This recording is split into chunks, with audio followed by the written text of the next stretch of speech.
Phone کی storage full ہو گئی ہے، گوگل فوٹو کا یہ فری فیچر آپ کی پرابلم سولو کر سکتا ہے۔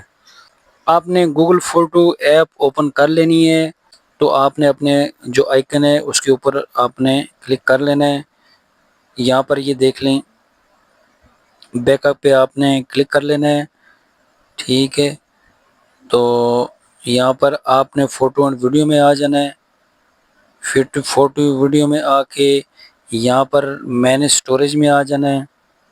مین اسٹوریج میں آ کے یہ آپ دیکھ لیں مور ڈیٹیل پہ آ جانا ہے، ٹھیک ہے۔ یہ آپ کے گوگل فوٹو ہے، جی میل ہے، گوگل ڈرائیو ہے، گوگل فوٹو، یہ چیزیں ساری آ گئی ہیں۔ اس کے بعد لارج فوٹو اینڈ ویڈیو میں آپ نے کلک کر لینا ہے۔ تو یہاں پر آپ نے ون بائی ون کر کے جتنی آپ کی بڑی بڑی فائلیں ہیں اس کو آپ نے وہ ڈیلیٹ کر لینا ہے۔ جب اس کو آپ ڈیلیٹ کر دیں گے تو یہاں پر آپ کی جو ہے نا کافی ساری اسپیس آپ کی بن جائے گی۔ ایسی ڈیلی گوگل اور اینڈرائڈ ٹرکس کے لیے ٹیک ڈوز پی کے کو سبسکرائب ضرور کریں۔ اللہ حافظ۔